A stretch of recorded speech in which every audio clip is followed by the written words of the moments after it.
Welcome to another episode of Average Jocks. As you can tell, this is our Christmas episode. We've invited a few of our friends on to spread some holiday cheer and to take some hot topics in the hockey world. Obviously, we just finished covering the World Junior A Championship, so we're going to talk about a little bit of fantasy Olympic team making. We welcome Evan Lefebvre back on, and our coach from Sweden, Adam Van Ettinger. Welcome, boys. Thank you. Thanks nice to be here. Adam, so much more courteous than Evan. I've already been here. Courteous, yes. Okay.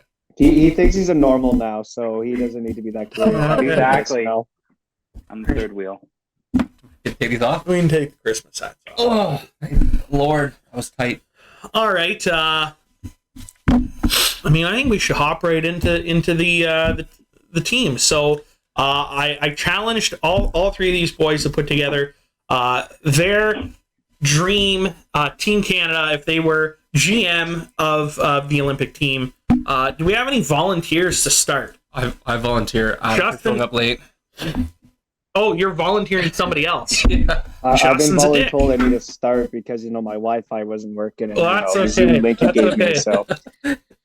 All right. Whoever wants to go, I don't care. I'll go first. Justin wants me to do it. I'll go first. That's okay with me. My first line, I don't think it's any surprise or big surprise to anybody, but I'm keeping together Bergeron, Crosby, and Marchand. Okay. No surprise there. I don't think I need much explanation. They've been dominant. They've been there.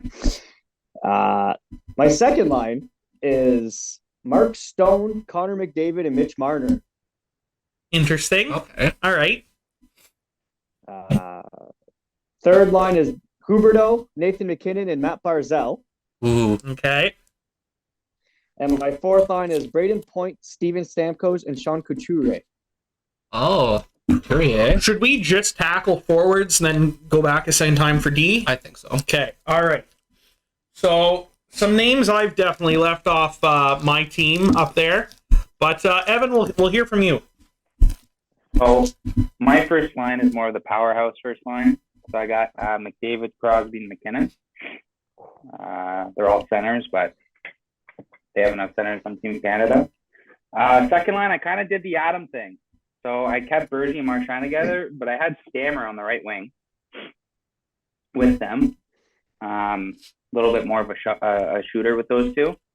Then my third line is Scheifele, Huberdeau, and Barzal. And my fourth line is a little interesting, which I think I might even change the last right winger. No, there's no fucking changes. You've already submitted it to the IOC. There's no fucking changes. Who do you have? Who'd you write down? I got Suzuki, Dubois, and Point. All right, that's not bad. Okay. All right, Justin, let's hear what you got. All right, my top line, I went McKinnon, Crosby, McDavid as well. I would love to see Crosby play with McDavid. I mean, it'd be hell of a pair. on the power play. Keep going. My second line, I have Tavares, Marner, and Stamkos. My third line, I had Marchand, Bergeron with Huberdeau. And then my fourth line, I had Stone, Giroux, and Point. Yikes. All right. I think Joe completely disagrees with all of us. What's the yikes for? You got to explain. Well, yeah, I'll tell you my team. This team is winning gold. I think every team is winning gold. No, this team is winning gold. And just a shout out, by the way, this new Apple app, what is this? Freeform. I don't know, you guys probably can't see it, but what I actually did was crop from Daily Face-Off all the players. So it's kind of cool. I have all their jerseys with their names line up. I was able to do a lineup. It was pretty sick. First line. Nate McKinnon on the right. Connor McDavid in the middle. Zach Hyman on the left. Now, before I hear any gas, Justin. Wait, I already did. You have... Shut up. We have Chris Kunitz made Team Canada because of Crosby. Jamie Benn made Team Canada because of Tyler Seguin. There's always going to be the superstar's preferred winger that's going to make that team. And this is no different. You need a bum, and I'm not saying Zach Hyman's a bum, but he's not a McDavid, and he's not a Nathan McKinnon. You need one of those guys on that line to get those boys the puck because they're going to be there to make plays and they're going to be there to shoot. So Zach Hyman is going to the net. He's going to the corners because he can skate with these boys. Second line, 100% agree with Adam. If it's not broken, don't fix it. Marchand, Crosby, Bergeron. Third line, you have Steven Stamkos on the wing. You have Nick Suzuki up the middle, and you have Mitch Marner on the right wing. And my fourth line is Mark Scheifele on the left, Braden Point in the middle, and Bo Horvat on the right. That's more my defensive line. Well, Horvat would be a center on that line, right? No, Braden Point. Well, he's probably one of the best faceoff. Yeah, Horvat's probably the better Switch face-off guy. Here, switch them. Do your research, Joel. Whatever. Your show. My show, so leave me alone. You're right. watching and All you right. write the rules. So what? Let's just go. Adam's team. I give Adam's team an A minus. I think he drafted a good team. I think everybody drafted a good team. No, I don't know. Justin, I'm, I don't like I'm giving Evan a B. That's just because I'm not agreeing with your stuff there. You're the only one who has Zach Hyman, so I think I have to give yours a C. And Bill Yeah, but I can agree with Okay, Joel on that. Adam. Okay, Adam's the only one grading here. Actually, I subtract my grades. Adam's actually a fucking coach. So Adam, you grade the teams, team by team. What do you give Evan? What's Evan's GM grade? See, Don't be political. know. Don't spare his feelings. He's not your friend. So we're grading just the forwards right now, correct? Yes, just the forwards. What's his forward grade for the guys he wait, selected? Evan, say your forward lines again, because there's a lot of names out there. I'll run them quick. McDavid, Yeah. Crosby, McKinnon. Marchand, Yeah. Bergie, Stammer. Huberdeau, Scheifele, Barzell. Suzuki, Dubois, Point. B. And Joel is right, B. Wow. Thank you. That fourth line affected you a little bit. All right, It really did. Justin. Let's listen. Let's get to Adam's grade for Justin's team. All right. McKinnon, Crosby, McDavid, Stamkos, Tavares, Marner, Marchand, Bergeron, Huberdeau, and then Stone, Drew, Point. Stone, Drew, Point. Who is that second line again? Second line was Stamkos, Tavares, Marner. That's a B minus. I think that's the worst one out of it all. Oh, I think that's the worst one out of it all, to be honest with you. I don't know. Claude Giroux, yeah, he's great. Maybe back in the day he was good, but I would even have him in, if we had 6 lines, I'd have him probably lower than that. And John Tavares, yeah, he's good. Maybe for a two-way guy, but there's better guys out there now. I just find he's smart. Yeah, he's older, Well, he's there for Marner mostly. Yeah, but at the same time, Marner, when you have McDavid there, when you have Braden Point there, to me, he's going to be just fine. You see how he goofs around. He blends in with anybody. That's yeah. To me, it's So you, Joe, I remember your team the most, actually. Okay. I can actually see Hyman. I can actually, your logic behind it, it does make sense. And I'm dating back a little bit, because when they were actually talking about the players actually going to the Olympics, they were saying that Hyman actually could have a chance because of how well he did with the Leafs that year. Just because he played on those top line, he was getting to the net, he was being gritty. I can agree with that. I'd actually go that one as an A minus, to be very honest with you, because you do have that shutdown role that everybody needs. You didn't break up a line that works in reality, who's been the top line for a really good time, for a long time. Maybe you lost some points because you put Bo Horvat on the wing, but we can ignore that a little bit. But that's still a good fourth line. So yeah.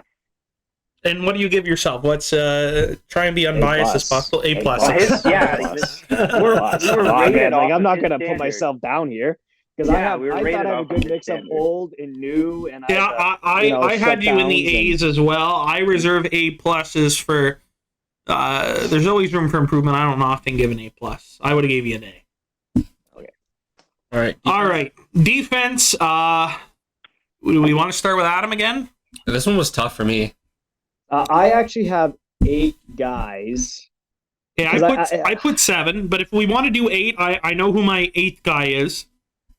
And I might get a little controversy coming to the end here, but these are no particular order. I didn't put these in particular order. You didn't put them in pairings. I put him in pairings. Okay, then I don't care the order, just who you have playing with who. So I have Makar and Ekblad. Okay. I have Jacob Chikrin and Dougie Hamilton. Okay. And then I have Ryan Pollock and Alex Petangelo. Okay. And who's your and then fourth pair? My 7 and 8 is Thomas Chabot and Drew Doughty. Interesting. Okay. Evan? All right, so I've got Taze and Makar. Okay. I've got Chikrin and Letang. And I've got Morgan Riley and Dougie, and Chabot and Pietrangelo as my 2 extras. As your 2 extras? Yeah. They've both Hey, okay, very poorly this year. Okay, sounds good. Adam, do you want to give that one a grade? Should I tell him, or do you want to tell him? You got it this time. I've already hurt his feelings. I think that's a D+ on your having, just based on the fact that you have Pietrangelo as an extra. Pietrangelo and to be honest alone. with you, Riley, I would not have anywhere near here. He takes too many risks. I think he's going to be like PK Subban when he was with the last in Sochi there, when he barely played. He was healthy scratch. Fair. I think Riley, he's very good for the Leafs, but he's way too offensive, takes way too many chances, and I don't think he'll mix in with the group. I agree with him. To be fair, let me defend my point here. Defend your point. I don't think it changes the grade. But Adam, do you agree with my assessment of a D+ just based on what he paired up? Let me explain. I'll let him explain. He's a bottom for a bottom pairing. I don't have Pietrangelo over Makar, and I don't have him over Dougie. Not the way Dougie's been playing this year. And to be honest, the way he's been playing defensively this season has been not up to his standards. If you look analytically, Pietrangelo is not a top 6 defenseman out of Canadians' options defensively. That's why I didn't put him in the top. He's a spare, and if they need a little bit more offense out of one of their guys on defense, they'll put Pietrangelo in. I shouldn't have had Riley in the starter, but it's just because I wanted a left-handed guy on the lefty. Yeah, I did that a little bit. I tried to go right and left as well. So, Adam, what's your grade? I don't think they care what my grade is. What do I know? I honestly say, I'm going to be a little higher. I think it's C- C, because I can see that pairing of Taze and Makar, like you said. I think that's very good because, like you said, it goes along hand to hand with Hyman and McDavid, and I could totally agree with that. I get that Pietrangelo hasn't gotten those numbers defensively like he did this year, but when it comes to a world event like this, to me, experience thumps anything. He's been there. That's why I still have Drew Doughty with me. He's got that experience. He's still playing like he is. He's Pietrangelo has been put in that role. He's been put up into that offensive role, playing the power play. I haven't seen too many Vegas Golden Knights being in Sweden because it's too late at night. They play at 4 a.m. in the morning. But I can't see him as that extra. I got to give, C-. All right, Justin. All right, so this was tough for me. There's a lot of options for D. I got Makar and Theodore. Then I had Pietrangelo, Letang, and then Doughty, Ekblad. And then my extras were Burns and Chikrin.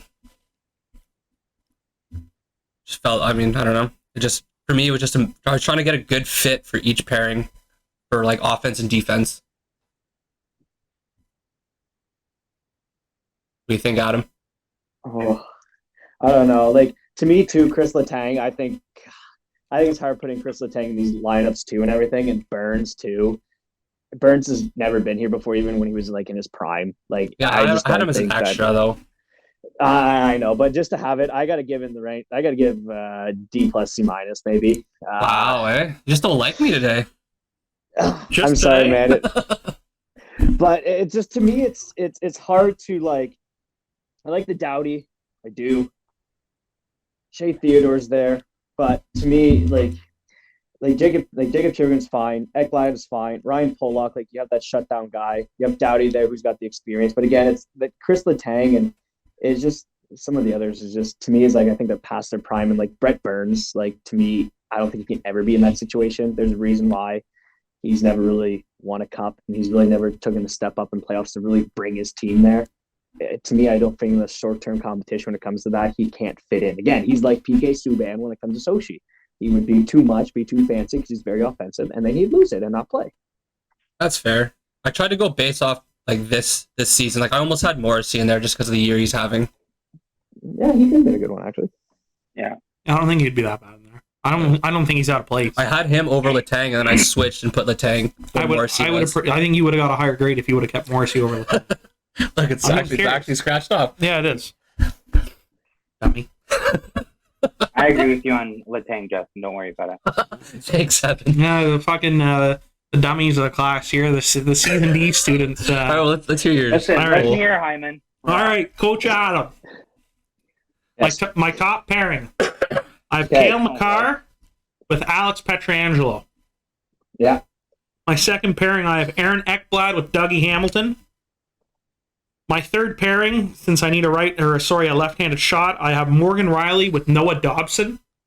My extras, I have Caden Gooley and I have Thomas Shabbat. So the reason I'm bringing Caden Gooley, he's not going to play a game. I just want to make that clear. He is not playing a game. He's there to just get the experience he has. He's already worn the C for Canada at the World Juniors last year. You see that he's already walked in his first year in the NHL as a top 2 defenseman on a team, playing shutdown minutes, and this team is getting lit up defensively. Yeah. So he's getting that experience. He's solely there to learn from those guys in the top 6. I just want to make that clear. No, which I think is pretty accurate and pretty fair to say. And I actually like Cale Makar. Like the reason why, like Ekblad, Tangelo, Dougie Hamilton, like the only reason those guys are there is to help him through it because it'll be his first big event. Well, he's played in the World Juniors before, but when you play like the World Cup or the Olympics, it's a whole different ball game. It's completely different, and he just needs someone to mentor him. So Pietrangelo can do that, Ekblad can do that. So I think that's fine. Noah Dobson, I was a little surprised when I heard that actually. He's a big boy. He's producing well. He's young. He's another one where he's that next generation coming up with, the Shabbats and the Gooley. And obviously Makar's in that group, but he is the exception to exceptions when it comes to defense. There's not going to be another one like him for a long time. My thing with that is like putting him with the guy like Morgan Riley. I could see there being problems there just because, again, how Morgan Riley, like I spoke about, being flashy, going up and defending the rush, going up with it. Noah Dobson being young and not having that experience. If he gets caught, there's a 2-on-1s, 3-on-1s. If you have like a line with like, go to Sweden, you have like Zibanejad, you have Gabriel Landeskog, like those guys are going to tear that guy up. Like, they're going to be dominant. So that's that's the only where I have that problem is those two together. It's either you bring in, Dobson and you put him with like, again, the Dougie Hamilton or the Aaron Ekblad to guide him, who'll be responsible for him if he does make that mistake, because he will. Because again, it's a whole different ball game when you get there, especially when it comes to the gold medal, bronze medal, whatever it is, to guide him and help him out. If he does mess up, they can make up for it. Riley won't do that. Riley will create problems for him because, like I spoke about, and if you bring in Riley, then you really need a big defensive defenseman. Again, because that's why Charles is having trouble. It's a lot of 2-on-1s, a lot of 3-on-1s because Riley rushes the puck up. He takes risks like PK Subban does, but there's no one who's able to help him. So that's where my only problem is. I don't mind the Caden Gooley because you want to gain experience, get the guy there. Again, he's a generation player. He'll be the next thing for Montreal. No problem with that. So that's my only downfall. So what's your grade then? Am I a little higher than the D+ and C- that you're giving these boys? I give it B-. I give it B-, B-, B-. Favoritism from teacher there. I don't know if it's Teacher's favoritism. I don't think it's favoritism. There is logic behind it, and to me, like I said, Cale Makar was with someone who can help him. Yeah. It's just that bottom pairing. It's just that bottom pairing. If you would have fixed that bottom pairing, had one other guy with Noah Dobson, I may have even gone B+, A-. But that's what I'm missing. Okay, that's fair. All right, and we move on to goaltenders. Adam, who are your 3 goalies? So I have Mackenzie Blackwood. Yeah. I have Tristan Yari. Mm-hmm. I have Fleury, Marc-Andre Fleury. Okay. And you give yourself a grade of obviously A+? Goalies in Canada is like there's not many to pick from. The only one you could probably put in there is Jordan Binghamton. That's probably about it. Yeah, he has an attitude problem, though. I left him off my team. Same. You don't need That's that. exactly why. In a short tournament, you don't need somebody with an ego like that. No, and if he does something like that at the WHF is way more strict than the NHL when it comes to stuff like this. So if he does one thing like that, he's suspended 2-3 games. You guys have a problem. All right, Evan. I have one different, and I think you not that you forgot about him, but he is another one that you could sub in. Darcy Kemper. Instead of?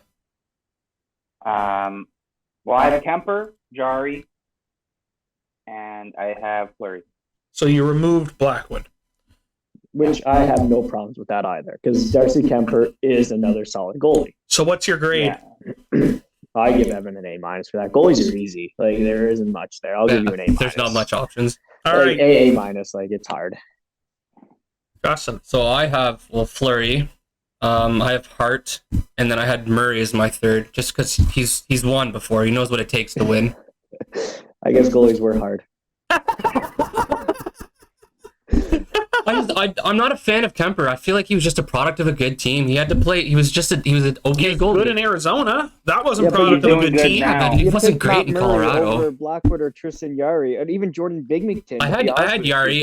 It was between Yari and Murray. It was, but I went a guy who won before. That was the deciding factor. There's your Fleury. That's your Marc-Andre Fleury. All right, He won at Adam. the What's your grade for poor old Justin here? C+. C+. Jesus Christ. We're also looking for a new co-host for this show. Evan, you're up. No, I can't. I can't compete with Joel every night. Yeah, that's fair. That's a tough gig. Takes thick skin. All right.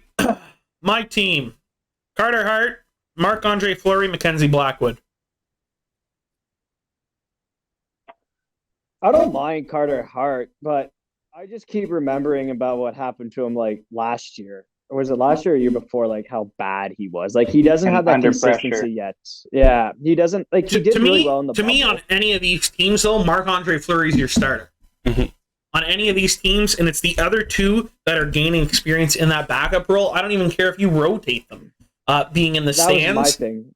I would rotate. Like mine would be Tristan Yari and Fleury rotate, and Fleury guides. What Mackenzie Blackwood. scares me, though, with Jari as a starter is I feel like he's inconsistent. And you've seen this year after year where Pittsburgh goes on stretches where Casey dismissed the guy. They haven't had a bona fide starter in Pittsburgh since Marc-Andre Fleury. Murray lost the net to Jari. Jari loses the net to DeSmith. At one point, DeSmith lost the net to Louis Domingue. It's like he's a good goalie whenever he's hot, but he's not consistent enough for my liking for me to put him on a Team Canada. And I think that might be the same point that Justin was trying to make with Kemper. I just think, just again, thinking youth movement, thinking next generation. You look at the States, for example, it's hard to take less than 5 goalies on that team. Like you got, Hellebuck, Ottinger, Demko, if John Gibson's a good goalie. Jonathan Quick doesn't have terrible numbers. Like he could play on that team. There's a bunch of guys that could easily make that team. But Canada, I don't think has that right now. Canada's always struggled with goaltenders. Yeah, I mean, if your name didn't start with Carey and end with Price for a short period of time, it's kind of scary. But yeah, Marc-Andre Fleury's my guy. Rotate Blackwood and Hart. I have Yeah, Kemper I as agree the with- starter. Pardon? I have Kemper as the starter, battling out the. So listen, You like, already in gave fourth you your round- fucking If you have to grade. say listen, it's probably something ridiculous. Yeah, No, you probably I'm- should I'm stop. gonna make my grade Stop. lower, You're listen. digging yourself a bigger hole. I would have Kemper versus Fleury. Whoever performs best plays the bronze medal. Plays in the bronze. Bronze You don't even medal. have them. Wow. Goal. Oh, sorry. You know what I meant. Sorry. No, we didn't know what you meant. Listen, So, listen. The Give quarterfinal. yourself a grade for your GM and job if you're not even expected to go gold for Canada with NHL players. So All right. Adam, what's my grade in nets? I'm going to give you a B. B minus, B minus for that. Because like I agree with you, Tristan Yari, but it's a short term event. If Yari's hot and he's probably going to come into the tournament focused and determined, he's going to be hot, and I can't see him completely failing unless he folds under pressure. That's the only part I can see him maybe going. But then that's why Fleury's there. Fleury's been there, and like you said, you can rotate and start Yari off with the weaker teams. And if he does extremely well, you keep going from there. Fair enough. Yep. Fair enough. All right. And Adam, what grade do you give yourself? A plus? Always. Always. Always. Mine's going to win the gold. Like, I had a list here of probably another 20 guys that I had on the bubble here, just to name some weird ones. Like, I had Kent Johnson from Columbus just not making it. I had Stuart Skinner, Carter Verhaeghe. I also had Cam Talbot. I had Dante Fabro just missing out. Alexis Lafreniere, Colton Pareko, Nazem Kadri. Yeah, I thought of him too. Yeah, I did too, actually. I thought of Kadri, but then I kind of remembered that when it comes to playoffs and the pressure moments, he gets suspended and tossed. Last year was the only time he didn't do it, just because he probably broke his hand, and that kind of saved him probably. So that's why I didn't put Nazem Kadri there. And I know that from being a Leaf fan. Every year I go, hey, here we go again. Yeah. So, Adam, you can't pick your own team. Which one of these three teams, if you're coach, that you're hoping your GM presents you? Oh, 100% Joel's yours. 100%. Thank you. We need to get a wrestling belt. I would like to get a wrestling belt for all my victories that I have and just be able to wear it. All right. All right, we'll move on. Let's continue with some I guess controversial topics. Let's talk about the best and worst NHL jerseys ever of all time.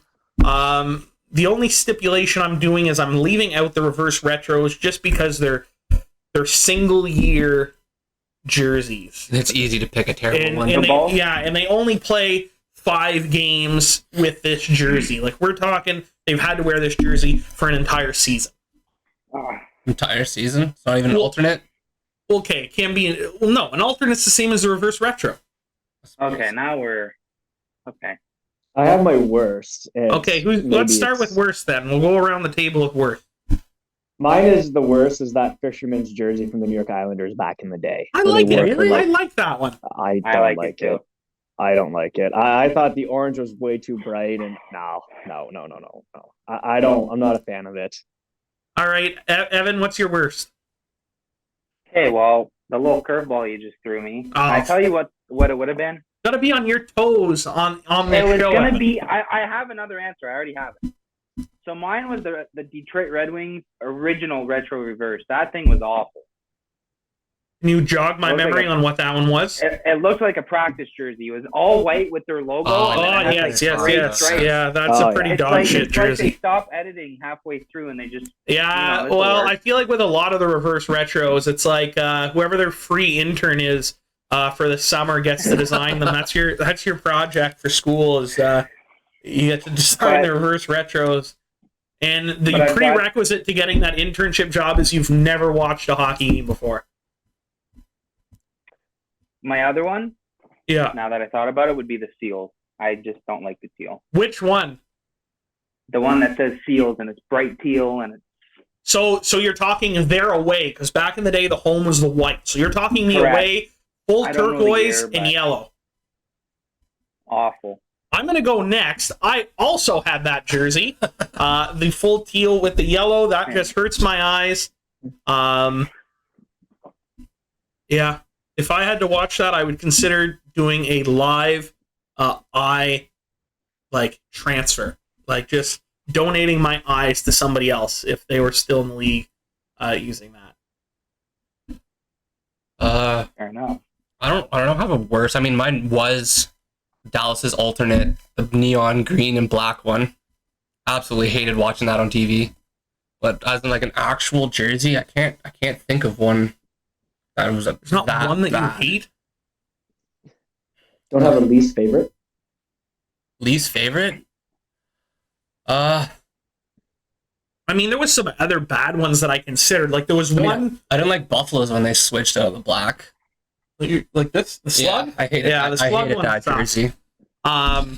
The other one that I kind of felt made it look childish or like cartoony was there was a Leafs Winter Classic, I believe, and the leaf almost looked like it was blowing in the wind. Like everything on the leaf was curved. Oh, I think I know which one you're talking about. Is that the one against Detroit? I don't know. We'll pull it up. We'll put it up on the screen. We'll put up all these jerseys on the screen for everybody to see. But I've got a controversial one for you, Joel. What did you think about the Barber Pole Montreal Canadiens jersey? loved it. Classic. Yeah? I like But that's biased as that's biased as a Habs fan. Yeah, same. The one thing I don't like about those uniforms was the brown pants and gloves. I could do Yeah, it without makes that. sense. Yeah. If you It just didn't add if you up. just kept the navy pants and just full navy glove, I'm fine with that. But the brown was just hard for me to watch. The jerseys are already a statement. You didn't need the brown pants and brown gloves, but that's just me. That reminds me, like another one that I didn't like was the Toronto St. Patch jersey when they had the brown helmets, the brown pants, Yeah, the black no. ball. Anytime you yeah. had the brown, I don't mind the goaltenders throwing it back to like kind of the brown pads. I Yeah. don't mind that. But the gloves and the helmet and the pants, like it's unnecessary. I mean, if we're trying to make it realistic, there was never brown helmets. They just didn't wear any. So either don't wear them or don't do that. Bad idea. Bad idea. If we're going to talk about horrible uniforms, I absolutely hate when Vegas and LA did those shiny ass helmets. Oh, yeah. Absolutely. But you know what? disgusting. Adam might have a different opinion because isn't that the thing in Europe? The leading scorer on the team or leading scorer in the league has a shiny helmet. Not in Sweden, but there are European leagues in Europe that they do that. It's a gold helmet. You're number one in points. You wear a gold And is helmet it per team or per league? per league. Okay. That's I one think player there's as opposed to the one. whole team, though. Yeah. So I think there's one there. Maybe in Czech Republic they do every team. I'm not sure. I could be wrong about that, but I know Finland, Germany, it's whoever's leading the league. Okay. Way to single them out, make everybody else feel bad. Well, imagine that. You single them out, and then it's like, yeah, that guy's got the most points in the league. Let me go take him out. Well, It's that's so exactly what I was Imagine thinking. losing it, though? Like, is it just the leading score from the year before or just currently? Currently. So, can you imagine losing it? Be like, sorry, bud, you can't wear this helmet anymore. You Well, play the yeah, guy across I mean, from I you, wouldn't gets want to 3 wear it. I would points. strive to be the second best in the league. Because, like Adam said, it's a target on your back. If I'm an opposing defenseman and I see shiny helmet coming down the ice, I'm laying a little extra hit. I'm getting a little whack in there. I'm throwing a little cross check. Just because you're shiny helmet. Stop him, you stop the team, maybe. There you go. All right. Next, we'll do best jersey. Adam? I always got to go first. I'm a little bit boring when it comes to this, and I guess I'm just going with like an original 6 jersey, and it's still currently there. Mine's got to go between two of them, probably the Chicago Blackhawks or just the original Montreal Canadiens. They're just classics, and I love the they're Hawks. so the Hawks simple. red. Love it. Love it. They're Love so the Hawks good. That's jersey. I think they thump over more than everybody else. Like I think it's just so classic, so clean. You can never get rid of it. You want me to? No, Evan. Yeah. Evan, sorry. All right. So I agree with Adam. Bias, Of course. you can call it whatever you'd like. No, listen, you call it whatever you like. There's a reason why it doesn't change. Even though that upsets Habs fans when they come out with new jerseys, everyone gets these cool logos and we have just different colors. There's a reason why that jersey does not change. There's too much history, and it's just, you can call it a toilet bowl, you can call it what you want. It's the big C and the H. It's beautiful. Everyone knows what it is. That's all I got to say. Oh, so you're telling me don't fix something that's not broke, right? That's what you're telling me right now? Yes or no? Correct? Evan, in Correct. case this goes over your head, he is referring back to you breaking up the Marchand Bergeron Crosby line. Listen, Exactly what I'm doing. Exactly. what I'm doing. Marchand's a little bit, No, you know what? no, We no, won't no, go no. there. No, Don't go there. we're That's past that. You got a fucking B-. Let's move on. I get the pun. It is what it is. All right, Justin, you're up. Well, my favorite jersey is the original Mighty Ducks jersey.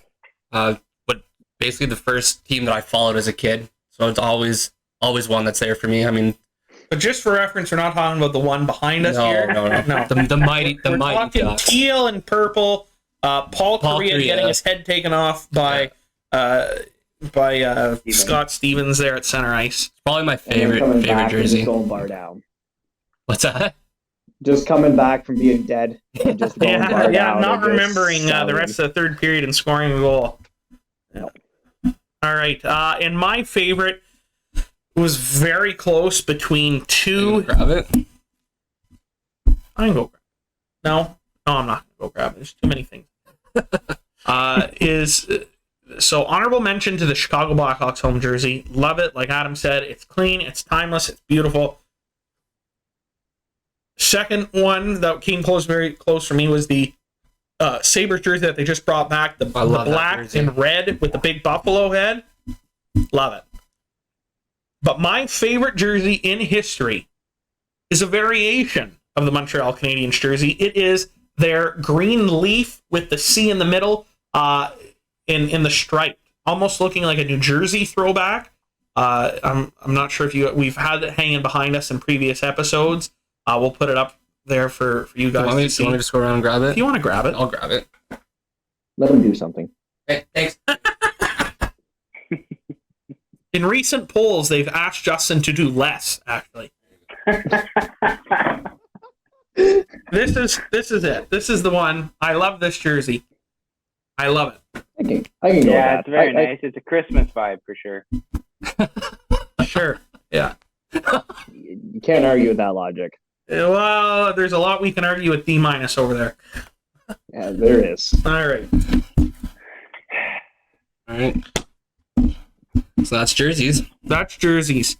We can move on. What else? What else do we want to talk about today? There was a few things I wrote down. I'm surprised we didn't debate who would captain this Team Canada team. You know There's a lot what? of That's a good controversy point. over I didn't have too. that written down, but let's talk about that. Who do you have? Who's wearing the C? And you can name two A's. I have 3 A's. I did 3 A's. You did 3 A's? Well, okay. Well, round it up to 4. You have 2 home, 2 away. Oh, now you're putting me on the spot. But my captain is Sidney Crosby. Yeah, I think everybody's going to choose that. everyone Except for agrees. Evan. Evan, who do you have? You fucking I Tom have Wilson. Sidney Tom Wilson, your Crosby. captain? He's giving it to a goalie. Yeah, Hey, I Bobby got Lou my action. goalies. I got the best score on the goalies here. Listen here. All Then I right, have, who's wearing your A? Angelo. 1. Who, sorry? Angelo. Angelo. Petrangelo? Same thing. McDavid. Yeah. And then I have Patrice Bergeron. Okay. And then if I got to give it to someone else, and it's probably going to be a defenseman, Yeah. I'd probably give it to Dougie Hamilton. Interesting. Wow. Interesting. Evan, you want to go next? Who's wearing your 4 A's? My 4 A's would be Bergeron. Yeah. I'd also give one to McKinnon. Okay. I'm thinking on my team here. I'd give one to Letang. I had Letang, so I would put Letang. Jesus Christ. All right. And I'd probably give one to Stamkos. You're fucked. Literally, you did not give a letter to the best player on the planet. Listen, I forgot about him. I forgot about Connor McDavid. He's playing Because on the he's just top so- line he's just that you so- talked about with McKinnon and He's just Crosby. so obvious It's that I malade. It's so obvious that you just forgot about him. You know, Yeah. it's hitting you in the face, and it's just we don't. Adam, mention him. if you were Well, I ever mean- coaching a team and somebody said, I forgot about Connor McDavid, what are you doing with that player? You're gone. Like What if You he has never a heard golden of helmet, again. though? you're not even going to the American Hockey League. You're in the East Coast League. Wow. Jesus, Murphy. All right, well, I'm giving... I agree with Bergeron. You give Bergeron, you give McDavid an A, you give Petrangelo, and just because I think he's future and it's good to get the experience, I'm giving it to Cale Makar. No. Not in a tournament like this. No. Why not? too unexperienced. Who's going to rely on him? Like, Yeah, but he's who's 4. not Who gives a gonna have shit about the voice? 4th A? Well, captain assistants are meant for be leaders. They're supposed to be the voices of the team. If they don't like something with the coach, if there's something going on in the room that they're not performing, they need to be able to step up and, you know, have the coach's voice going like, boys, like, this is not our game. We got to do better. Like, this shit that we're doing. And you don't like, think Cale dangling or- McCarr has a voice? He's won a Stanley Cup. He's won the Norris. Like, Yeah, but my problem is he going to have a voice over, like, you know, Huberto, Stone? Is he over Ekblad, Dougie Hamilton? I mean, I'd say Hamilton's I have known to Drew be a Doughty, so weird is he gonna guy. be over him? I wouldn't give Hamilton a letter personally. I mean, he's into the same things I'm in. I'm a weird guy. You know, he's known to be an outcast. I don't know. Has he worn an A anywhere he's played? I don't think he wore an A in Calgary. He didn't wear an A in Boston. He didn't wear an A in Carolina. And he's definitely not wearing one in Jersey.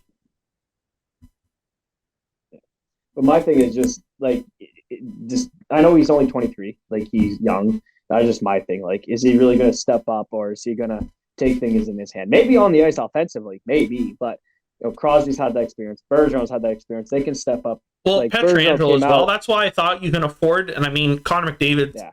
Jesus fucking McDavid.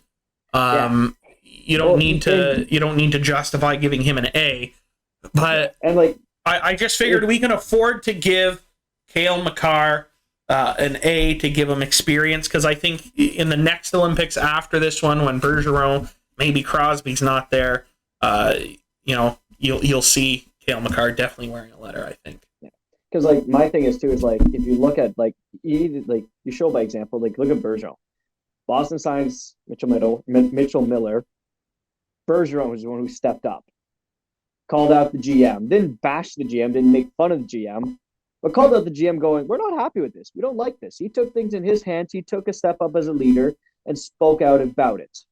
And there's also examples of like last year, I think it was last year or 2 years ago, there's Bergeron on the ice picking up pucks.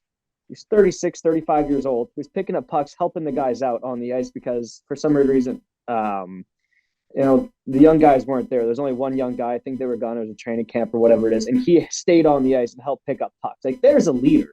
Someone like Crosby, the way he speaks to guys when he's mic'd up. There's a video of him mic'd up over the World Cup, how calm he was speaking. Someone messed up, and he went to the bench going, hey, boys, he messed up. He knows. We don't need to tell him about it. We move on, right? Let's start doing our things properly, get focused again. Like, can you see Cale McCarr really doing that with these older guys and trying to bring him into things? Like, again, that's why we put Cale McCarr with like Ekblad or with, you know, Alex Pietrangelo to give him that experience, because when he gets lost in that, because again, the Olympics is a bigger deal, right? You're putting like much better players against each other. Like, there's no Ryan Reeves out there. Yes, even though I think Ryan Reeves can really help with the team in the playoffs, but there's no one like that. You have these fourth lines filled with these superstars that are speed, and it could go by quickly. That's my big thing. That makes sense. I'm sorry. I'm with him on that one. Yeah, teacher's pet. Yeah, No, I'm trying to get back in his good grades. Yeah. For my A's, I had Bergeron, McDavid, McKinnon, and Pietrangelo. So the entire first line has a Yeah. for you has a letter. Yeah. I just think McKinnon's a good leader. Well, yeah, I'm not saying he's not, but your superstar lineup that you and Evan have, whatever. Evan, All right. all the speedsters, all the great ones, just up front, just everybody. Yeah, just top Don't heavy worry line. about the rest. Top Don't heavy worry line. about the rest. Yeah, they'll You play guys scored 40 10 minutes a goals, game. We're good. You guys ready? Yeah. I guess. Yeah. All right.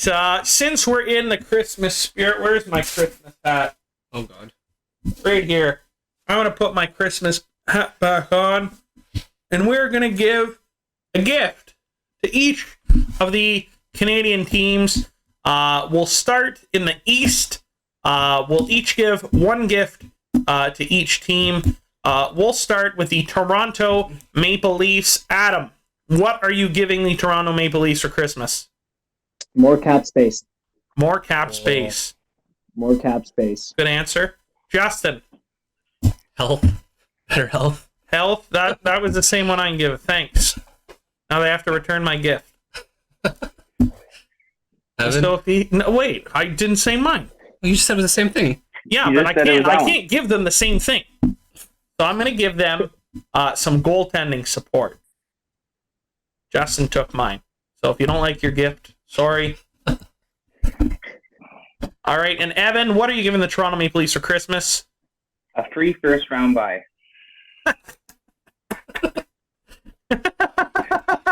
Adam, what do you think of that? That's for the hard grading, Adam. You're going to an F. You're no longer replacing Justin as a co-host. All right.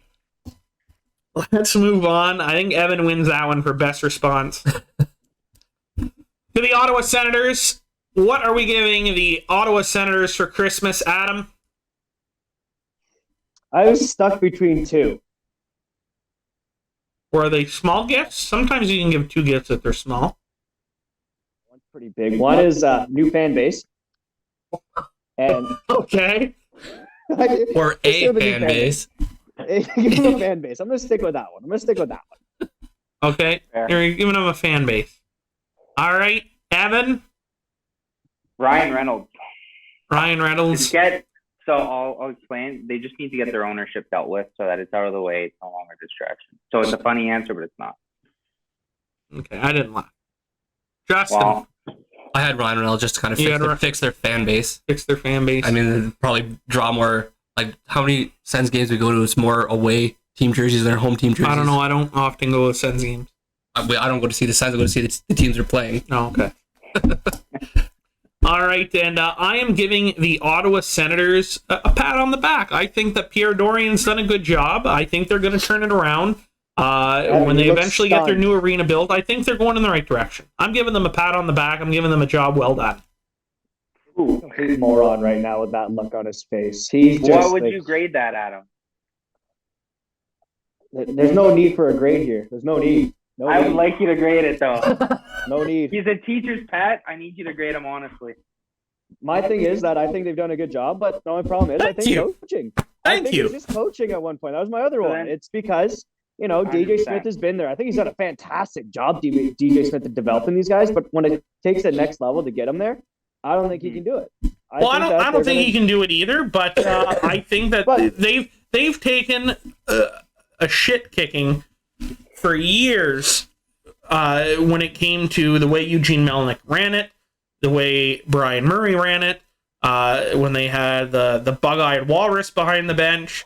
They've had mistake after mistake after mistake in that organization, the way they spent their money, the way they didn't spend their money, the way they mishandled players in the Hoffman-Karlsson issue, the Danny Heatley issue, letting Alfredson walk. I just think there's been mistake after mistake for years, and I finally feel they're getting it right. And sometimes the best gift you can give somebody is to let them know they're on the right path, and that's what I'm giving them. Yeah, I agree too. Like, I think they've taken steps in the right direction, but now it's time for results, and they're not getting results. I think DJ Smith is a great coach in the NHL. And if he's going to take a rebuilding team, I think he did a fantastic job with it. I think that's just the type of coach he is. I don't think he's got that hard ass where, he can take that team to the Stanley Cup or make the playoffs. I think you kind of need a little bit of a more experienced coach now to start bringing them in there. Because you have a name? You have a name in mind? I have one. He's a former coach they want back, right? You're thinking about? No. Who do you have? No? Well. You want me to tell you who I have? Who you have? I have Joel Kenville. That's exactly who I was thinking about. Little Alex DeBrincat tie with Chicago? I think that he can take him to the next step. Yeah, I agree. All right. So pat on the back, and then a little Hanukkah gift is Joel Kenville. Fair. I like that answer. All right. Moving on. Let's go to the Tricolore, La Saint-Flanelle, the Montreal Canadiens. Adam, what are you giving them?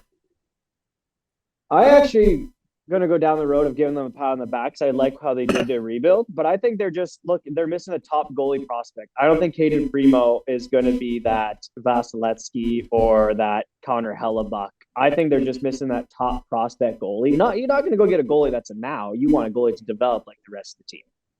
Good answer. Good answer. Evan?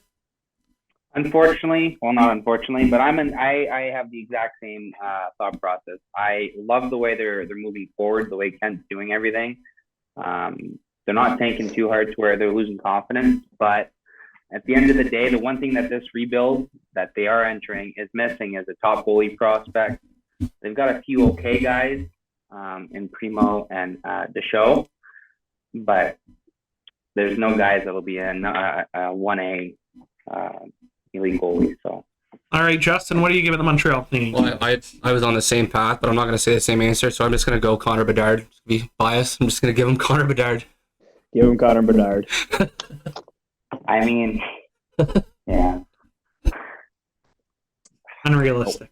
It's that's like the kid that asks for $1 million. Pony for Christmas. I had goalie prospect too. But you both said it, so I'm like, you know what? I think I've seen him something writing when Adam was talking. What? I thought I'd seen you writing when Adam was talking. Maybe you writing his answers? No? Relax. Evan did. He pretty much gave the exact same speech I did. Listen, I've had it written down since 8:35. I wasn't even talking about you, but if the shoe fits, Evan, if you felt targeted, He was. if you felt targeted during that. I was talking to Justin. Adam was calling me out for copying him, but I've had it written down for an hour and a half. I'm clear. All right. In my mind, I didn't even my need to write gift it to the down. Montreal Canadiens. Let's just squash this kerfuffle here. My gift to the Montreal Canadiens are trade partners. We need lots of them. You can take Mike Hoffman, 2 for 1. Take Sean Monahan. Sean Starr convinced me that we don't need Sean Monahan. Let's move out Joel Edmondson. Say bye-bye to David Savard. Jake Allen, I'll pack your bags for you. Brendan Gallagher, bye-bye Levisit. There's just so many guys. Joel Armia, see you later. One-way ticket somewhere else. There's just so many. There's so many. I go down the list. Josh Anderson, see you later. Thanks for nothing. I don't know. There's just too much. Get rid of the extra. And Great answer. looking up from here. All right, let's go to the middle of the country now. We'll go to Winnipeg, Manitoba. Adam, what are you giving the Jets? They're a little bit of a surprising team, to be honest with you. No one really expects them to do this well, but my thing, if they really want to take the next step forward, is maybe locking up a long-term top player, because I think that's what they're missing is that superstar. They have a really good core. They've done above average, but I think that if they keep building on this, like they have a quick rebuild. Can you throw out a name? Can you throw out a name you would like to see the Jets acquire or sign? No, I don't have anybody specifically right now. No one specifically right now. What are you specific? All right. So top player from Adam. Evan, what do the Jets get from you? They need defense. They need a top 2 defenseman or a top 4 at least. I think their top 2 is pretty good. Neil Pionk and Josh Morrissey. That's 2. Yeah, well, you said a top 2 or a top 4. Yeah, but Pionk would be a perfect fit on a second pairing if they could find somebody else to play with Morrissey, is my point. They name the rest of their defensemen right now. What about Joel Edmondson or David Savard? Edmondson would be a good fit, but Savard is not a top 4 defenseman. No, he's not. I'm trying to convince people, though. I want a first-round pick. I knew that's where that was the wrong going. guy. All right, Justin, what are you giving the Winnipeg Jets? I had nothing. You had nothing. You're not giving them anything. No. Uncle Justin's giving you coal, Winnipeg fans. Well, Winnipeg fan. I think Ryan Lepage is the only Winnipeg Jets fan I know that listens to the show. All right. For me, I'm going to give the gift of health as well. I just feel like every time I look at the Jets lineup, there's somebody out with the IR. Even Coach Rick Bowness has been out for a long stretch of time with illness. I think if they can get everybody in the lineup, like I know even Connor Hellebuck's out right now sick. If they can get everybody in the lineup as well, there's no reason why this team can't be one of the top teams in their division. Moving on, we'll head out to Land of the Cows, Alberta. Who do you want to start with? Doesn't matter. All right, we'll start with the Edmonton Oilers. Adam, what are you giving the Edmonton Oilers? Starting goalie. Starting goaltender. Yeah, I think that's what Fair enough. They thought they were getting one in Jack Campbell, but they got him on Halloween, and that ended up being a trick, not a treat. Evan, what are you giving the Edmonton Oilers? There's so many things. They will pick one. I was gonna pick goalie, but I think Stuart Skinner is a good goalie when you have a guy like Connor McDavid and not a guy like Leon Draisaitl scoring goals. It doesn't matter how many goals you let in; they'll just score. Listen, we need defense. They need defense. Good second answer. Good second answer. You rebounded. All right, Justin. I had goalie as well. You had goalie as well. Yeah. I'm going to go off the board here. Don't say pat on the back. No, I'm not saying a pat on the back. Right. Al? Do you remember who the superstar Amateur is? hour over here. Remember who the superstar is? I am giving them secondary scoring. That's fair. Yeah, that's actually a really good answer too. Yeah. When I think McDavid and that Draisaitl Draisaitl and Evan, like you said, scoring their way out of problems, that's a whole other discussion. But they need secondary scoring. They don't have it. If you look at their bottom six, it's poo-poo, garbage. I barely know any of them. If I had to give them a second gift, maybe a different head coach. I'm not a fan of Woodcroft. I would prefer more of a seasoned guy, not because McDavid and Draisaitl need it, but the other 20 guys on that roster do. So for me, secondary scoring. We'll move to the Calgary Flames. Adam, what are you giving the Calgary Flames for Christmas? Easy, a new arena. New arena. That's a good answer. That's a thoughtful answer, and it's an expensive gift. Uncle Adam came with deep pockets. Evan. I think the gift that I would give wouldn't be a physical gift, like a person or an arena, but it would just be to give them some consistency and just to let them regroup, go back to the beginning of the year. They were off to a really hot start, and then they just shit the bed. They're kind of leveling out now, but if they can just keep it at that level, they should have no problem making the playoffs and being a contender.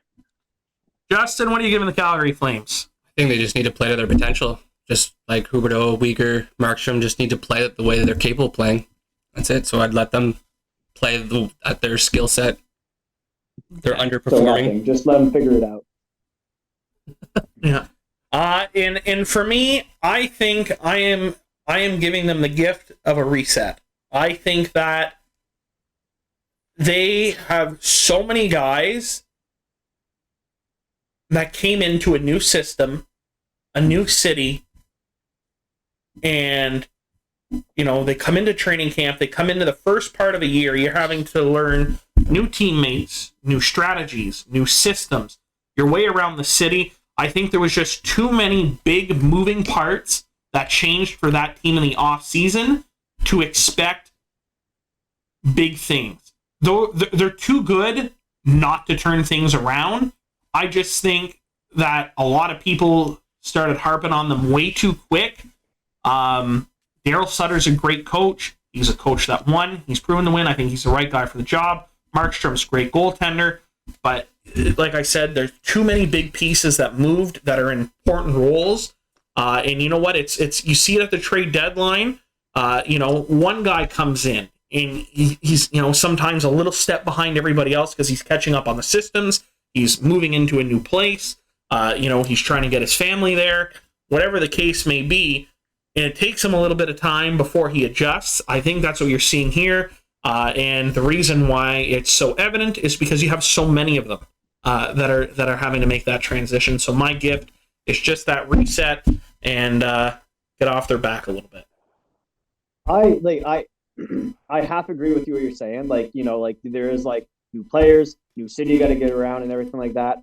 But I don't really agree with the system stuff because they're professional athletes. They're used to that. A lot of people have gone team to team, and as a coach standpoint, at the end of the day, a lot of them there's a lot of basic plays that you play, So I guess I'll clarify more about what I was saying. I find you notice it with Huberdeau, where in Florida it was high highlight reel play after highlight reel play.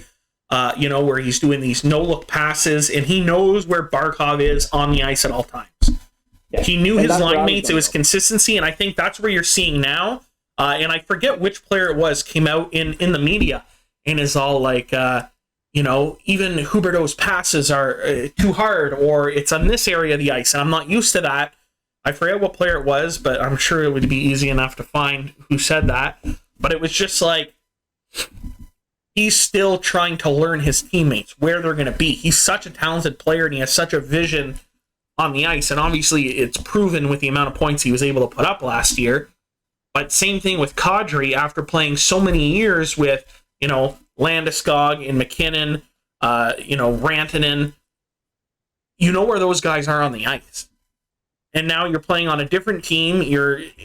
It's not just one guy that that's having to learn all these new guys. It's two guys in key roles. Mackenzie Weegar's another one. I don't know. To me, those are three important players that are kind of having to build chemistry on the fly and having to know where everybody is over and above everything else. And I think where actually I was going to. That's where I was going for that. And that's what I meant to. But the other thing too is, you see a theme, a lot of it, and it's what players leaving Toronto it's because it's more media. They're more in the spotlight. We're in Florida. There's not much media. Mm-hmm. And yeah, you said that there's got the highlight reels, but now the media, like you said, is more pressure. The media is bigger. That's why I see a lot of people leave Toronto to smaller markets, explode, because there's a whole lot less media. It doesn't matter where you go. Toronto's got the most media. Maybe Montreal's competing, but after that, it's so much less. Like, look at Phil Kessel, goes to Pittsburgh, dominates. Well, he wasn't the center of attention. There was no media around him. Dominated. Yeah, eat as many hot dogs as you want. You go to Vegas, you gamble, you go to all-you-can-eat buffets. It's wonderful. All right. And the last but not least, Adam, what are you giving the Vancouver Canucks for Christmas? Consistency in their superstars. Do you want to be specific? I mean, it's tough for Brock Besser to be consistent when he's scratched. I get that, but the problem is that Brock Besser is doing a lot. Bo Horvat was doing a lot. Elias Pettersson last year, not much. Pettersson finally steps up. Brock Besser is not doing much. It just seems like to me that they can't all be on the same page at once. It seems that one's in the media, one's in the great, the other ones fail and fall. Now look at Dachathemko. He hasn't had the season that we all thought he was going to be. But again, Pettersson stepped up, Horvat doing amazing. Those two guys left in the dust. Quinn Hughes is doing pretty good. Yeah. But he's like a fourth forward on the ice. He doesn't play much defense at all, but he goes under the radar. But same thing, Patrick Demko does well. Bo Horvat does well. Besser, Pettersson doesn't do well. Besser does well. Horvat didn't do well. Quinn Hughes dominated. Patrick Demko is doing pretty good. To me, it seems like it's two guys, the other two are out. There's just not that balance. Consistency, that's a good gift. It's a useful gift for that team. All right. How about you, Evan? What are you giving the Vancouver Canucks for Christmas? So I think it's too late for consistency. I would go with a rebuild. I know they're already discussing it. Hey, don't do that. They've already been discussing it. Their GMs, don't give me that look. The GMs have already been discussing it. Elliot Friedman has brought it up. That the only guy that's not available is Elias Pettersson. He has said that. Yeah, but I feel like every GM says that. How many times did Marc Bergevin said, "I'll listen to any call"? You're not doing your job if you're not willing to listen to any call. Listen, it's been too long. Besser, failed ship. Horvat, doing amazing, great leader. I don't think Besser's ship was sailed until he was a healthy scratch on Hockey Fights Cancer Night. And his dad passed of cancer. I think that was the final straw for Brock Besser. But before that, I mean, he's been underperforming for a while. This wasn't new to that night. That was the final straw. But I don't know. Like, I don't feel like a rebuild is necessary on that team. Like, they have pieces in place. I think, to be honest, as much as I've liked Bruce Boudreau in the past, I think he's not the right guy for that team. They have a lot of young and impressionable players coming up. and even their veterans aren't really veterans. JT Miller isn't old. Bo Horvat isn't old. They're guys that you would consider in your prime. So to me, you need some better guidance, not necessarily a rebuild. Like you said, we just locked up JT Miller. There's no way you just give JT Miller the big money and you go into a rebuild and get rid of him. Yeah, there's no You chance can they're get doing rid a of rebuild, JT. but I think Vancouver's doing their due diligence like any other good GM would and is listening to conversations. There's no way they're blowing up this team.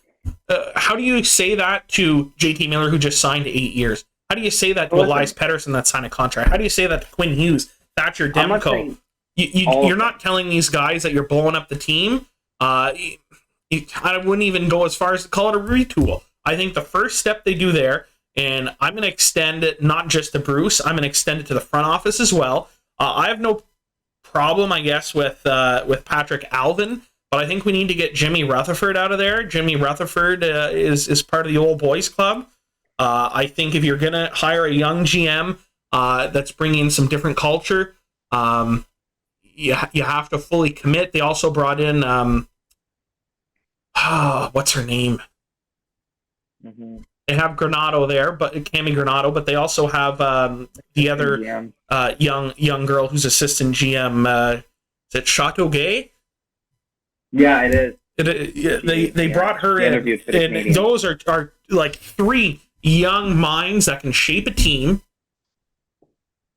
You don't need Jimmy Rutherford there anymore. You don't need Bruce Boudreau. Let's bring in a younger guy, whether it's a Guy Boucher, whether you're bringing a coach up from a college system, something like that. Like, let's get some younger blood, guy that's proven to work well with young guys in a good system. They need guidance more than anything because I think they have the right pieces. If you gave me a choice to work with Elias Pettersson, Bo Horvat, JT Miller, Niles Hoglander, just to name a few, they have Tanner Pearson's a good hockey player. Like, they got a lot of good players there. Thatcher Demko's a solid number 1 goaltender. Spencer Martin's proven to be a solid backup. I don't know. To me, they have the pieces to be a much better team. I just think so far, every time something's went wrong this year, it's been Rutherford and Boudreau in the media blaming a player. And I can't recall the last time I've seen a coach do that, put the onus on the player, and just like in the media. You do it behind closed doors. I'm sure it happens all the time. I'm sure Anna can say that. You call a guy out. But I have never seen a coach go into the media and be, yeah, Brock Besser shit the bed. Oh, this guy didn't do this. Oh, that guy didn't do this. Well, no, you take ownership, and it's a team sport. And at the end of the day, yes, the player is responsible for so much of what happens on the ice. You can only coach so much. But it's also your job as a coach to help that player dig himself out and give him the tools and the confidence to dig himself out. Put him in a situation to be able to dig himself out. And obviously, these 2 dinosaurs aren't doing that. And like I said, I'm a big fan of Bruce Boudreau. Jimmy Rutherford has built some great teams. I just think they're way too old for this type of hockey. They're way too old for the way the league is and how people are nowadays in society. And we've talked about this in a few episodes. Society is a different way. People are a different way now. The way you can talk to people and the things you can do to people have changed. They're not with the times. This has been a long rant. I don't even know what I'm saying anymore. Holy shit, Alec fucking Luya. I think that's how Chevy Chase ended his rant in Christmas Vacation. I have a quick question. Sure, quick question. Question period. So Go ahead. If Besser gets traded because his ship has sailed in Vancouver, and they end up not re-signing Horvat because of the big JT contract, they can't afford it to re-sign him. I'm gonna put a staple right there before you go any further. I think that the ship can be written the right way without moving either of those guys if you fire Bruce Boudreau. No, I disagree. Why? Who said they disagreed? Evan or Adam? I did. Okay. I haven't given my opinion. Besser's got to leave. He's got to leave Vancouver. Why? He's not working there. He's not working under a certain system. He's proven to do well in Vancouver. He didn't work under the last system either, though. Before they hired Boudreau, he wasn't working. He's not a 35 goal scorer anymore that he was when he was younger, which doesn't make sense because he's not out of his prime. He's got to leave. He needs better opportunity. He needs to go on a team that needs a top line sniper, which is what he is. He does not fit in Vancouver right now. It's not working. I disagree. I think it comes down to coaching. I think you get the right coach in there. You get the right leadership in that dressing room. And coaching leadership to me is very different than player leadership. Player leadership, everybody's made accountable for their stuff. Coaching leadership instills the confidence in the players to do what the systems that he's taught, and you have the skill set to do it. I think it's very different types of leadership. And I just think Travis Green, he was seen in his media, like his what would you call it? Like his media appearances, doesn't have much of a fucking personality. I've had better conversations with inanimate objects. And then you had Bruce Boudreau, who is throwing little fits like a fucking Oompa Loompa, and he's just fucking... I don't know. I don't know what he's doing. I don't know if he's senile in his old age and he's just, I'm calling out anybody I can to keep my job. And Jimmy Rutherford sitting up there like Glenn Saylor with his cigar. Yes, good job, good job, good job. Like, I don't know what the fuck those two are doing, but you get rid of those two, I think Bo Horvat stays. I think you're stupid if you get rid of Bo Horvat. And you're stupid if you're Vancouver right now to trade any of those guys because they know it's a fire sale. It's a fucking dumpster fire in that locker room. And you're not going to get full value for either of those guys because you know they want out and you know Vancouver's not dealing from a position of power. So I think it's stupid if you get rid of either of those two guys right now. This is... I just lost my thought. Go ahead. Sorry. Yeah, I had it. Adam, do you want to step in here? My biggest thing too is like, the coach gives confidence to their players. They do. And like Joe said, that you don't call them out in the media. There's a reason why when you go on interviews after a game, it's the same shit over and over and over again. Why did we lose this game? It's game of mistakes. We made that final mistake. We could say little Johnny tried to dangle as the last guy at the blue line, lose it, go down and score. But at the end of the day, we don't say little Johnny was an idiot in front of the media. We just say it was a game of mistakes. We messed up. And then they bring up saying that, oh, well, little Johnny stick handled. That's why we lost. And then you turn around and go, well, no, it's a learning curve, right? We spoke to him. It's a learning curve. He's learning like everybody else. We have to change our train of thought when it comes to him. They don't call him out. They defend him, right? Because once you start calling people out, then you get a war in the inside. Trust me, when it goes behind closed bars, little Johnny is getting ripped a new ass. Yeah. Without a doubt. And it happens all the time. And then it depends what role you're in. What kind of role? Travis Green may have seen Brock Besser in a different role than what Bruce Boudreau does. Bruce Boudreau could sit there and go, okay, I want you to be more of a defensive guy. I want you to stay back more, think more about being F3 in the offensive zone, not worrying about scoring those goals in the D zone. We're going to play you lower. It might not work, like Joe said, the system, but the role that you're playing. Travis Green might say, like, hey, we're giving you more of a freedom. You're a young guy. You got skill.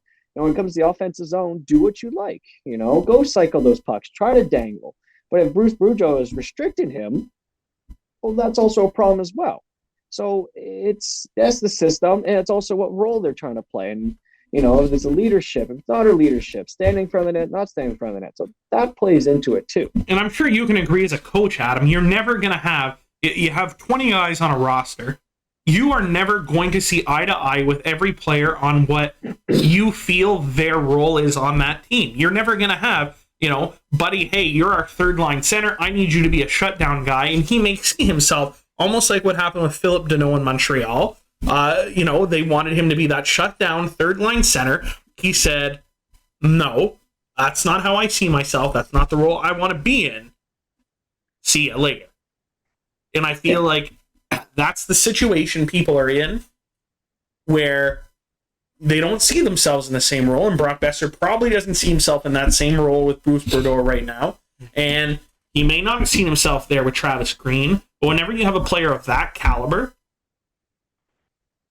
you don't give up that player from a place of weakness. You don't trade that player when you know that player isn't doing well.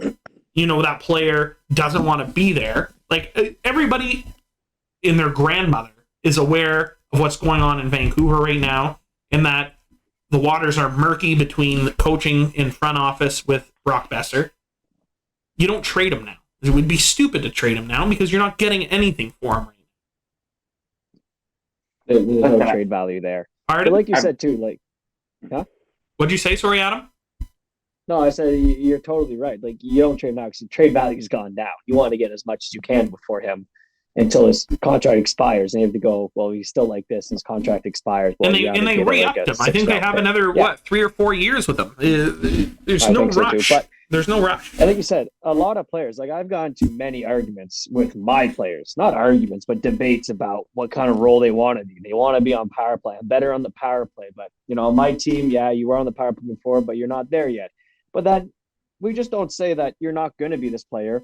We say more about, you need to work on these things. These are things you need to get back into it. That's what we do as coaches, to help them grow and to get them back into situations. My team this year, it's the same way. I had an 18-year-old who plays our junior team, but he's playing semi-pro full-time with us now. He's always been the superstar. He's always been on the power play. But I told him, I get it. That's not your role on this team. You're going to play here because you're good, but you're not ready for that power play. You need to develop these things. And at the end of the day, he did. In our last 2 games for Christmas break, he actually got on the power play and actually did quite well. And that's where the growth comes in. And Brock Besser's still very, very young. And maybe there are things he still needs to learn, right? Because everybody hits this snag. And, look at Nathan McKinnon. He got a mental coach. After he got a mental coach, his game just went uphill. Now he's winning Stanley Cups and he's doing all this. So maybe it's mentally in Brock Besser's head. He thinks that he's still great, but he's not developing anything else. So there could be that mental side of the game as well. Mm-hmm. I think all evidence points, though, with how many issues there are in Vancouver, that it's a little more than Brock Besser's mental game. There's definitely something bugging him. There's definitely something bugging Thatcher Demko and the other players, but I think it's definitely a bigger thing than just that. I definitely think there's some personnel changes that need to be made in the front office for them to get better. Did we even get to what you're giving them for Christmas? Yeah, I think we're good. I think we've talked about They've gotten enough for Christmas. I think we just talked about them for like 25 minutes. Adam and I just turned that franchise around. I don't know how this became a Vancouver episode, but this is what I was thinking of earlier when I had that brain fart. I think that re-signing JT Miller was the biggest mistake Alvin could have done. That's an unpopular decision. I think they should have traded him. I think they should have traded him while his value was insane. They would have had a haul. F+. F+? We just keep saying. I don't want to just offensively minded center at $8 million for when he's 37. Just my opinion. Well, then we play that game, then Calgary's going to bomb because Huberdeau, Kadri, 100%. and Markstrom are all going to be 39 years old, and they're going to be useless, and then they're going to be in a rebuild. So they were stuck, though. They were stuck. They had no other option. They lost Kachuk. They lost Gaudreau. They had to do something. They had to do something. Vancouver wasn't stuck. They were getting offers. They had insane offers from both, I believe, New Jersey and New York Rangers. What were they at? I don't know. That was my next question. Listen, you're calling me out. Elliot Friedman, Well, no, I'm not calling you out. You just said it. After it happened, bring it up. Listen, okay, I'll refresh the brain. I'm gonna probably be wrong on a few of the details, but I know. Hey, as long as Tage Thompson is playing fucking defense for the St. Louis Blues, we're in good shape. Listen, did we ever prove that was true? That is false. I looked it up. It was false? I cannot find anything. Me neither. I tried. Who said it? It was in a preseason game, and I don't know how my brain went that way. He did play defense in the preseason. He's now at an F. Listen, so I know from the Rangers, it was a first, unprotected. It was a second, and it was one of Kako or Lafreniere, and there was also a B-level prospect. That was the offer that was in place by the Rangers for JT Miller. Just JT Elliott- Miller. Just JT Miller. That is what he was trade? getting paid. What? Is this a No, this fantasy is mock Elliott trade that Freeman you saw on reporting. This Instagram? was Elliott I don't think. Freeman. I on don't his- think on the his- Rangers. I don't think that was pen and paper. I think It that was may have on been a Elliott fan Freeman's theory. 32 thoughts of what he believed and what he was told. Sorry, you said this is the- Elliott Friedman. Bless you. Yes, that was the Sorry, workup. just bullshit. What he Yeah. was told. You saying Elliott's bullshit or I'm bullshit? No, Justin's allergic to bullshit. It was Elliott Freeman on his 32 thoughts. It was he All right, really well, I'm said- going to try real hard to get Elliott Friedman on in the next few episodes.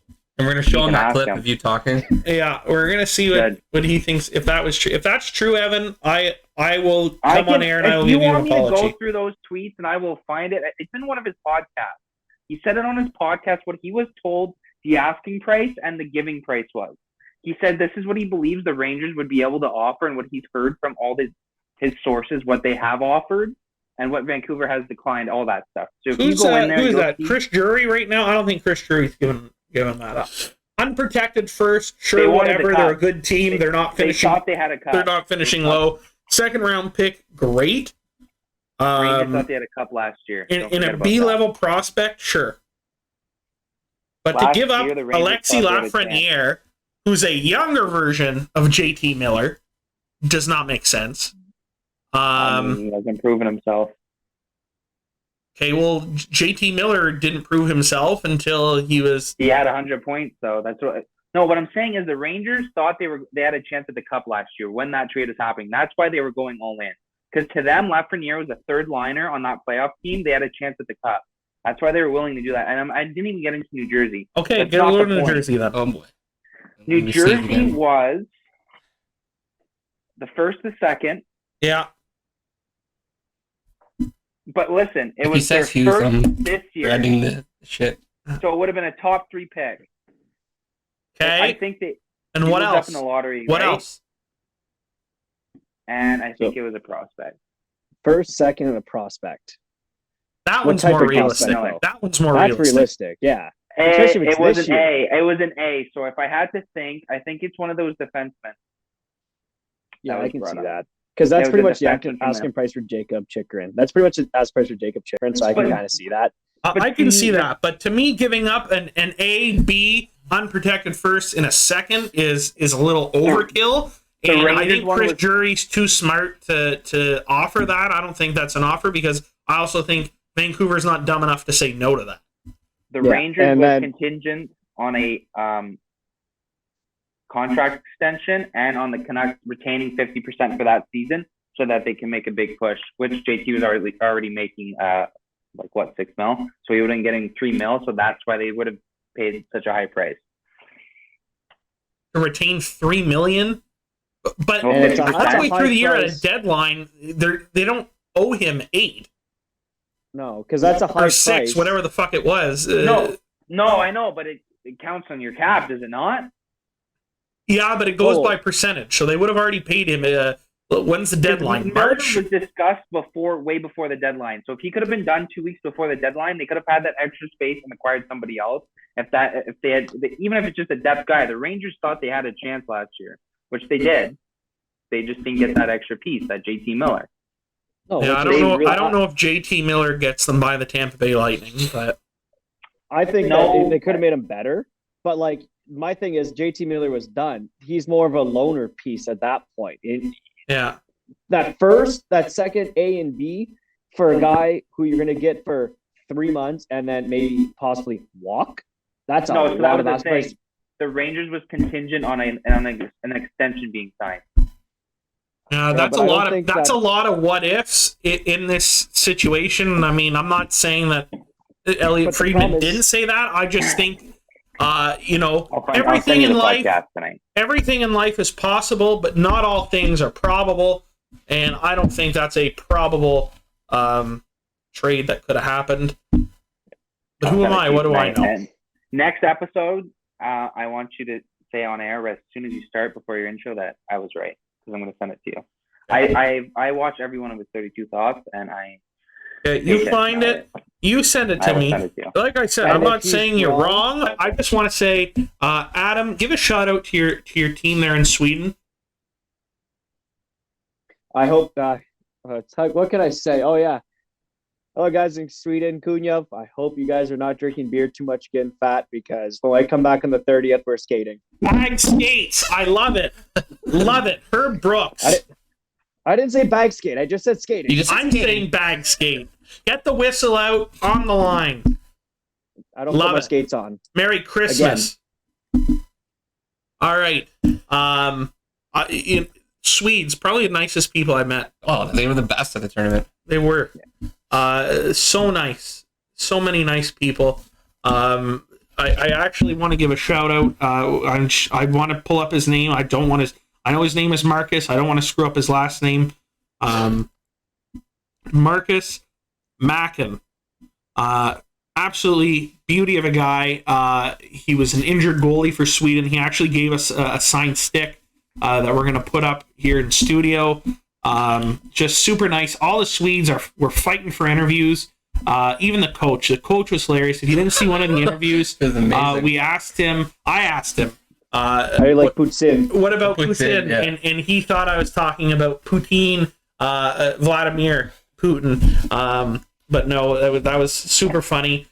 Just a beauty guy. That's Anders Eriksson. I hope he makes it to the show. This guy's a pure gem. Rasmus Dahlin's dad, Martin Dahlin, was a super great guy as well. Just through and through, that entire Swede team, just great people.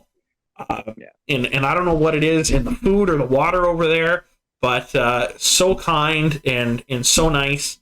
I can't say enough good things about them. And you know what? There wasn't a bad person there. Like sometimes, hockey players get a bad rap for, cocky or whatever. But honestly, just such a great group of guys. Liam Watkins, Trent Crane, Ethan Morrow, Jacob Fowler, Cole Knuble, Sam Renzel, just a great group of guys. Quinn Finley, Gavin Lindberg, Garrett Shifsky. There's just so many good guys.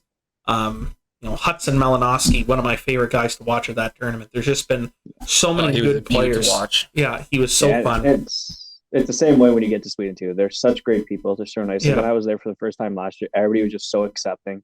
Everybody just wanted to get to know you right away. Like they're not very outgoing. Like when it comes to like Canadians, like if you go on the bus and just some random guy, like you don't typically start conversations. But if like you're coming into their group, or like if you're being part of something that they're working towards, like they are so nice. Like when I worked at the grocery store last year there, everybody just accepted me instantly. They were asking me how my day was, and like I've never had a bad experience with them at all, about like the people I've worked with on my team when it comes to players or the staff. When I was at the grocery store, I'm not there anymore. They were just amazing people. Yeah, no, I can't say enough, and that's kudos probably culturally, but to the families as well. And like I said, the families from Team Canada, Team USA, even Latvia. I'm not going to try and pronounce some of those names.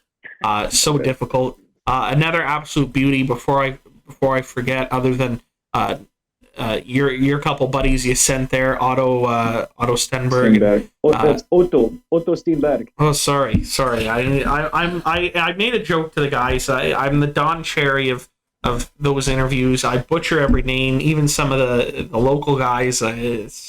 Pronunciation isn't my strong suit. Noah Dower Nelson, he was a beauty as well. Oliver Dower Nilsson. Yeah. Sorry. But you know what? One of the coolest guys I met was an absolute giant from Sweden. I'll pull up his name as well. He worked with me to say it right.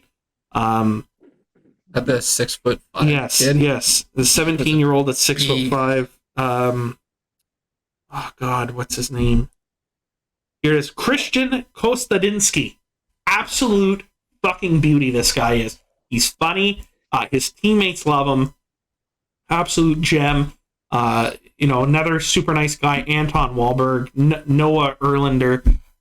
Like I said, there's so many guys. I know I'm missing some, and I'm sorry, but just there's so many nice people that we met in the last week. Coach Eric Root from Team USA and Justin Falk from Team Canada West and Billy McCogan.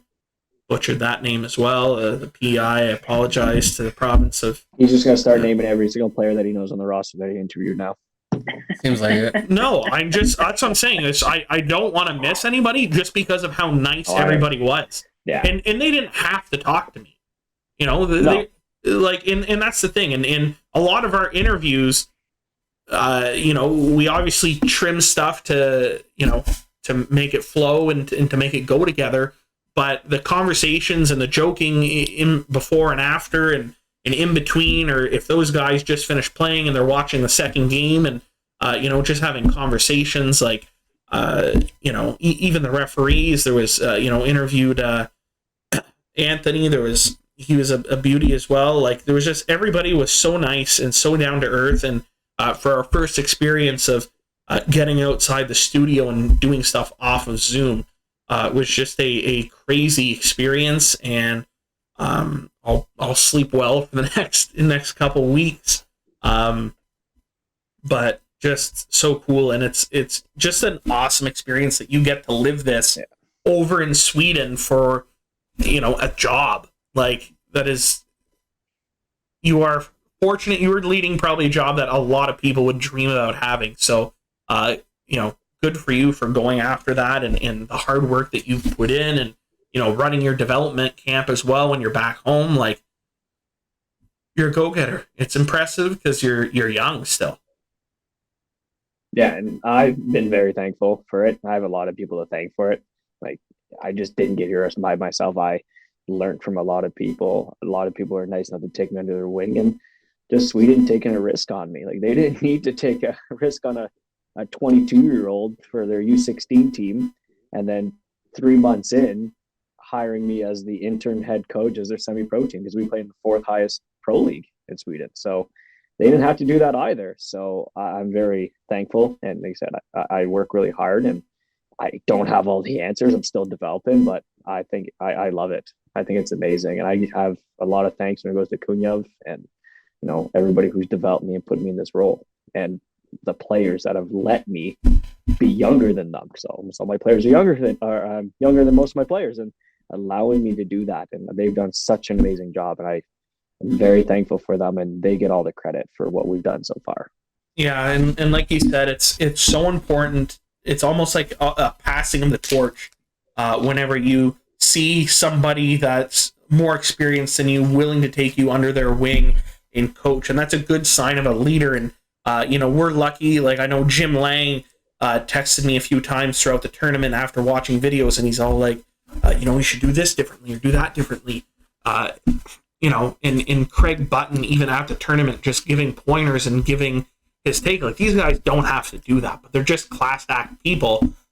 And, like you said, you're fortunate in your coaching and in your development camps that you've had people that have stepped up and done the same for you. So, those guys are also unsung heroes of, sport.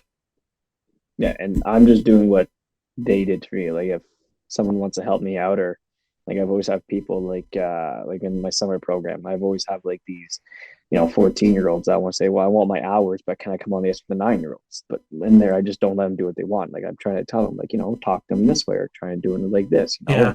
Maybe I can just spark an energy, and we grow the game that way, and we keep them in the game longer, or they learn more through that way. Mm-hmm. So. All right, this is a new segment that we have. It's called 5 Minutes for Fighting. We are going to talk with some local hockey scrappers. Paul Shantz, who's played in the Federal Hockey League, the LNAH, amongst other Quebec major hockey leagues. He did some stints in the minors as well. No shyness of dropping the mitts. The other one we have is my cousin and good friend, Corey Payment, who has also played in the Federal Hockey League and the LNAH. Corey, as somebody that may not be a traditional fighter or as willing to drop the mitts as Paul might be, how did you prep for these games, knowing that at any chance you can be called upon and you're put in a situation where you got to drop the gloves? it doesn't matter in that league. If the other team does something that is against the old school rules, and I can tell you that one of the games against Saint Jean in the final, Ben Deschamps, there's a clip of it, and again, I get fed my lunch by a guy I knew was going to feed me my lunch. It's McCutcheon from Saint Jean. I don't do the regular history of if he's left-handed, right-handed. Ben Deschamps gets in a fight right in front of the goalie. McCutcheon goes to jump in. I throw my gloves off. I grab him. We get behind the net. And mistake number one was letting him up off the ice. I let him up off the ice. I thought I had him tied up. And the fight was on. He started delivering left. And all of a sudden, my coaches said, you know what? Corey's in trouble. Empty the bench. Like, that's going to happen. So is that a conversation that actually happened? Because that was something I mean, there was a few brawls where it was just like, holy fuck. Like, we had 6 brawls in 4 games in that finals. So is that something the coach would actually say, okay, boys, go? Oh, he didn't have to say with the guys we had in the lineup. He didn't have to say much. I mean, if anything was going on, we knew we would be suspended for most of this stuff. And I mean, yeah, we were ready to go. I mean, we had a 4th line. It was, yeah, we had a 3rd and a 4th and 4D that were ready. Well, I mean, off the top of my head, there's you, Paddlard, fucking Simon Desermeaux, Kenny McLeod.